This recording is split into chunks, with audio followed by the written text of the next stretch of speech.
because there's a bunch of devil worshippers in Hollywood. And there's a lot of black folks too. And they be throwing up them signs. You see them, this, that, all of them. Watch the rappers, watch them folks. It's scary. It's very scary. That devil is real. Well, what is this? Oh, the devil in this mess, yeah. Because I closed this up. I thought this was rock on. Be careful. No, the goat, be careful. They'll get you. Be careful. Let me keep my hands down. And I was doing like this, like rock on. It's like, no. No, watch them. And this machine around us, this so-called music industry, is such a demonic thing. It sacrifices people's lives and their essences.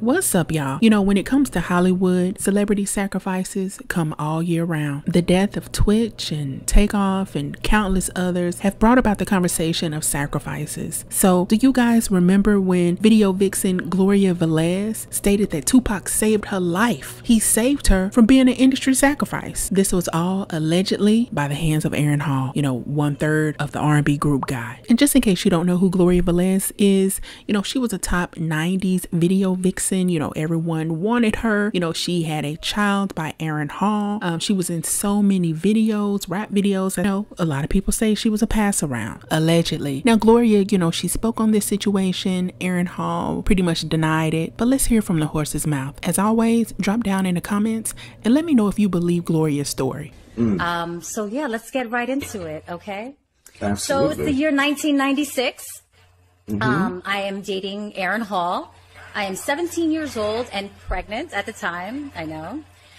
We're actually in LA and he was going to sign with Death Row Records, okay? So he's recording, doing music, you know, he's doing video shoots. And I was, you know, part of it. We were living out in a hotel, you know, because we wasn't, you know, living there. We was just recording and he was just getting a feel of the whole, everybody's going to sign with Death Row. You know, you got Pac, you got Casey and JoJo, you got Snoop. It was amazing to be a part, you know.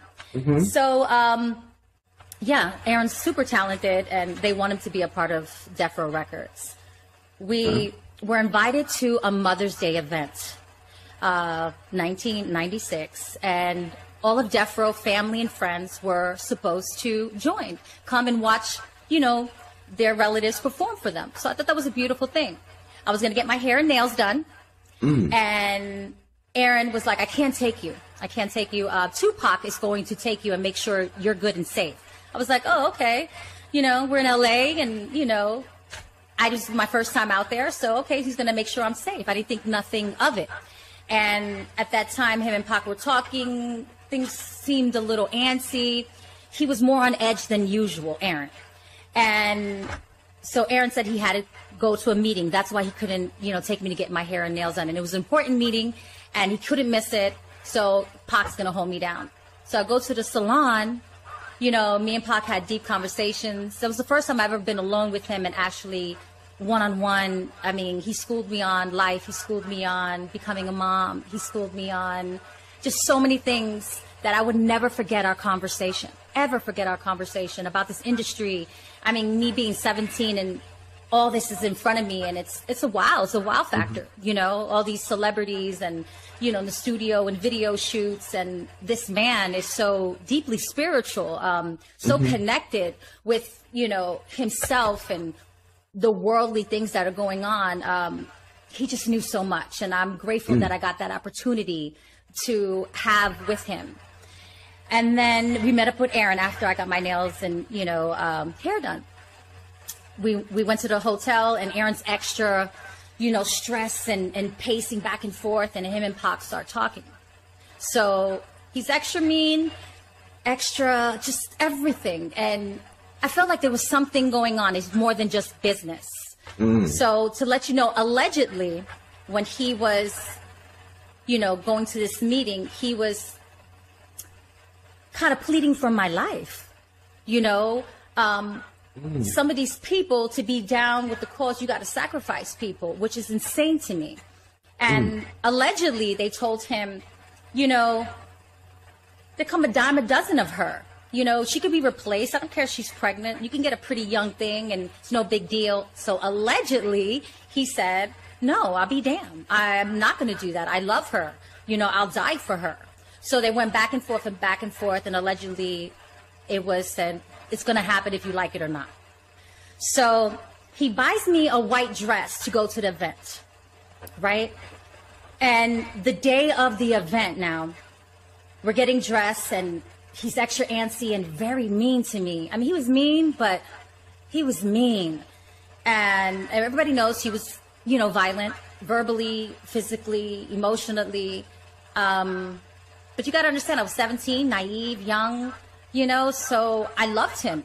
You know, when you love someone, you make excuses for people, you know. You know, he treats you so well one minute, and the next minute he could be so ugly, and then you hold on to the goodness in them, you know. So that's what I did throughout the violence in our relationship. So the day of it, we're getting dressed, and we're leaving the hotel, and we're waiting outside in front for our limo. And Casey and JoJo was standing outside waiting for their limo as well. And Aaron was just grabbing me and just being aggressive, and I hate this dress. And I'm like, you bought it for me. Like, what are you, like, you crazy? You know, like, what's going on? Like, why are you so, he was so angry. He wanted to argue with me, but I wasn't giving it to him. I was not. There was something eerie in the air for me that it was just something different. And Casey and JoJo was talking to him and trying to calm him down and pray with him. So right there, that was kind of a God sent of angel of both of them, trying to calm him down, pray with him, talk to him, and trying to refocus his mind. So I say this before we go into the venue. When he was pleading for my life and telling that, you know, he doesn't want nothing happening to me, but he's still taking me to the venue. You know, I went over this over and over in my head. Why would he take me? Why would he put a white dress on me? It's like, you know, dressing the lamb and giving her to the wolves. You know what I'm saying? Like, everybody has different levels of love or how they should love someone. Obviously, he doesn't know how to love right. But I would never put my loved one in that situation, knowing that you're going into the wolves' den. You know what's going to happen. You know what they want to do. But you should have take me home on a plane, or say, leave me alone. Don't ever talk to me. I play that back over and over again. You know, the ride to I could honestly remember how I felt, the scared young girl, you know, petrified, just emotionally distraught, but so in love with him at the time, like literally in love with him. And, you know, I want to give him excuses. You know, that's what a lot of women do when you're abused. We give them excuses after excuses, but, you know, maybe he felt obligated to. You know, he wanted to be famous. He wanted them to be accepted. But you got to have limits and sacrifices, you know, to want to be rich or to want to be famous. You got to have limits. You know, you can't, that limit of sacrificing a person shouldn't be ever. Right. So we go in the car, we drive to the venue, we pull up. He grabs my hand. You know, the same thing he always says, look at me, don't look at no man. You know, an aggressive person that, you know, super controlling.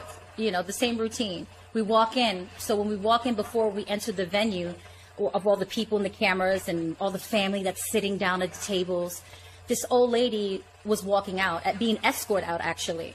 A mature lady. She was like in the 70s or 80s-year-old. Had an entourage. And she stopped Aaron and I. She grabbed my belly.